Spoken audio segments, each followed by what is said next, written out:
Halo guys, assalamualaikum warahmatullahi wabarakatuh. Terima kasih yang udah share channel Yatis Sampo Official ya. Semoga kalian sehat, berkah untuk kita semuanya. Gimana kabar kalian sehat? Alhamdulillahirobbilalamin. Kasih moral semua selalu kasih mendoakan yang lagi sakit Allah sehatkan. Teman kasih yang berjuang untuk majikan tentunya diberikan kekuatan sampai finish. Teman kasih yang bahagia juga tentunya jangan lupa bersyukur. Hari ini guys sama akan berbahas tentang beberapa kasus yang berulang ya, terjadi lagi, dan ini juga kayak Tisam berharap semoga kalian itu lebih teliti ya sebagai asisten rumah tangga yang dikerjakan untuk menjaga nenek ya, atau kakek atau loyanka di rumah. Nah, ini menjadikan cambuk untuk kita supaya kita juga harus berhati-hati dalam menjaga mereka. Ini sebenarnya penipuan by phone ya, untuk targetnya nenek-nenek, kakek-kakek di rumah itu sebenarnya sudah banyak cuy.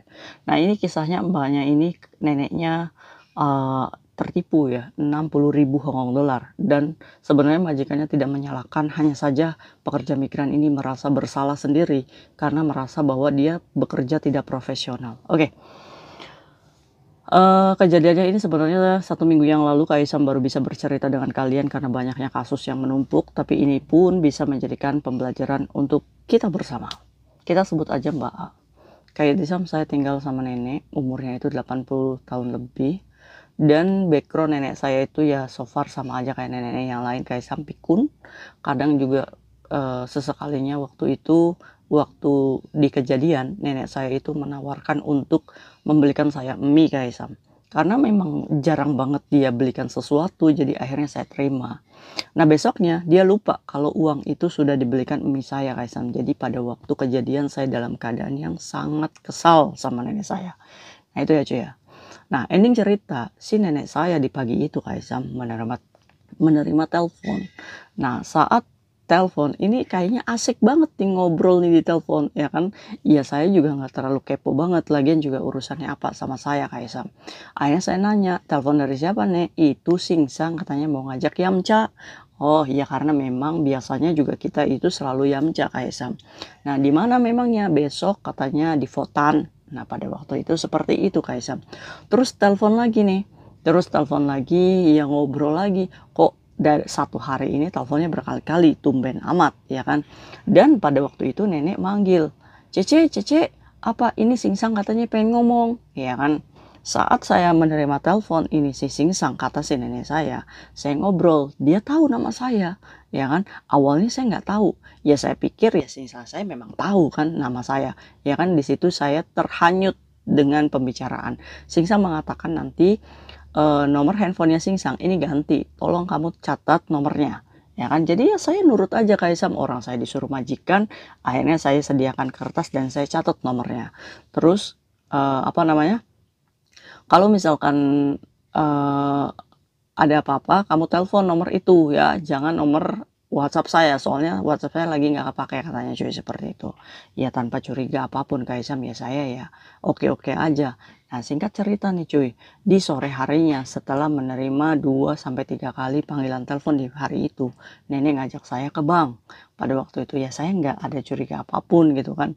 Akhirnya ya saya ikut aja sama nenek, mendampingi nenek ke bank. Saat di bank itu nenek mengambil uang 60.000 Hong Kong dolar. Terus saya bertanya, Nek, itu uang untuk siapa? Uang untuk Singsang, butuh katanya.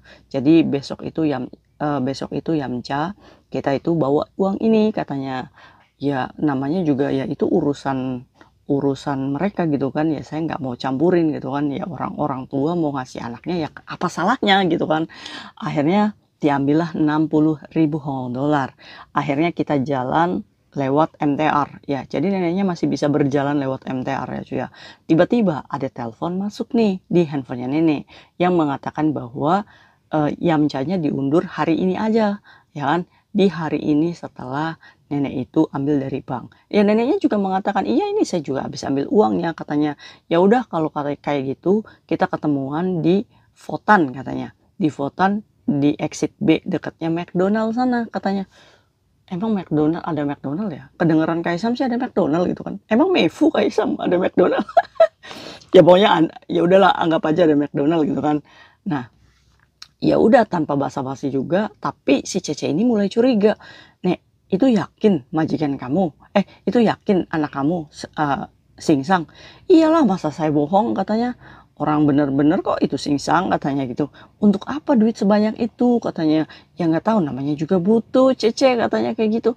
Ya tanpa ada pemikiran nih kayak Sam, kok saya goblok pada waktu itu kenapa saya tuh nggak chat majikan saya, nggak confirm ke majikan saya. Ya saya waktu itu masih dongkol sama nenek saya gara-gara mie itu kayak Sam. Jadi akhirnya ya udahlah tugas saya ya Cece gitu kan cuma jagain nenek sampai benar-benar aman gitu kan. Nah sesampainya di Votan Exit B kayak itu Sam, di situ ada pemuda pakai masker, pakai topi, umurnya 25 tahun. Lagi-lagi pada waktu itu Kaisang, bener-bener saya itu antara curiganya tuh 25%. Tapi selebihnya ya udahlah itu mah urusannya nenek gitu kan pada waktu itu ya cuy ya. Sehingga si anak muda itu memberikan teleponnya ke nenek. Katanya ngomong suruhannya si majikan laki-laki itu. Ya nenek ya namanya juga kan itu anaknya yang telepon gitu kan. Akhirnya diserahkanlah tuh cuy uang 60.000 Hong Kong dolar ke pemuda umur 25 tahun. Nah itu sindikat Riyadh itu ya kayak gitu ya cuy ya. Jadi buat kalian cece-cece hati-hati tuh. Jaga nenek-nenek kalian itu jangan sampai seperti ini. Setelah uang itu diserahkan ya kan. Tiba-tiba singsang yang aslinya itu telepon cecenya. Cece, kamu apakah habis ambil uang sama nenek? Iya katanya. Berapa? 60.000. Kamu tahu nggak Cece, itu penipu. Astagfirullahaladzim, ya Allah kayak saya lemes. Pengen rasanya saya tuh kejar itu laki-laki. Iya tapi ya udah hilang gitu kan. Akhirnya singsang ini tahu atas report mutasi rekening nenek ya. Karena kan kalau misalkan orang tua itu dia punya garantor ya. Dia juga punya akses ke anaknya juga. Jadi anaknya juga tahu transaksinya. Jadi mencurigakan kenapa ibu saya ngambil 60.000 banyak banget. Nah ini juga buat kalian hati-hati tuh. Kalau mencuri uang majikan hati-hati tuh. Ya itu juga bisa diketahui anaknya. Jadi kalian jangan sok-sokan ambil ATM majikan kalian yang loyanka. Itu bisa diketahui loh dari anak majikan ya. Bisa-bisa langsung ketangkap kalian. Jangan macam-macam tuh curi-curi ATM ya karena bank itu tidak bodoh. Dia memberikan garantor anaknya juga ahli waris itu. Nah, akhirnya apa namanya Cece itu lemes ya. Ya Allah kenapa saya bodoh banget. Ya Allah kenapa saya itu nggak bisa jaga nenek. Kenapa saya itu harus nggak confirm ke majikan saya ya kan. Ya udah kamu bawa nenek pulang hati-hati katanya. Nah setelah itu melaporkan ke polisi dan nenek pun ya gimana gitu kan. Hilang duit. Ya kadang kayak saya tuh greget ya. Ya makanya nek jangan pelit. Ya tapi kita nggak boleh kayak gitu ya cuy ya. Kalau pelit enggaknya itu adalah karakter dan watak orang sini. Ya kita bisa apa gitu kan. Cuma kita sebagai asisten rumah tangga belajar dari kejadian ini gimana coba. Ayo, tetap aja kita harus profesional kerja. Yang dibutuhkan asisten rumah tangga di Hong Kong itu bukan hanya kerja di rumah, cuci WC, dan lain-lain. Tapi kita juga harus sigap dengan informasi-informasi di luar sana, kejahatan-kejahatan di luar sana itu seperti apa. Jangan sampai nenek kita atau kakek kita yang dijaga kehilangan uangnya gara-gara kita lalai. Iya benar, kamu menjaga neneknya dengan baik, yaitu tidak jatuh, ya kan, masih bisa berjalan. Tapi kan di balik itu bukan masalah penjagaan secara fisik ya, tapi kita juga harus emosional kita nih harus dekat sama nenek yang kita jaga.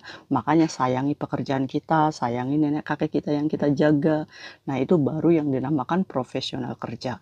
Jadi dari kejadian ini neneknya hilang cuy 60.000 Hong Kong dolar. Yaitu alasannya tadi ya kan. Cuma neneknya ini nggak bercerita ke cecenya alasannya kenapa. Ya biasanya sih singsangnya butuh untuk ditipu atau di kantor polisi yang membuat panik ya cuy ya. Nah itu modus kejahatan sebenarnya udah lama banget. Kasus ini pun kayak Tisam sudah bahas berkali-kali. Ya ini kejadian lagi nih dengan kelalaian Cece ini. Alhamdulillahnya si pekerja migran ini tidak dipecat cuy. Nah belum tentu kalau ini terjadi dengan kalian. Maka dari itu ayo mulai sekarang sayangi pekerjaan kalian, sayangi nenek yang kalian jaga dan harus care.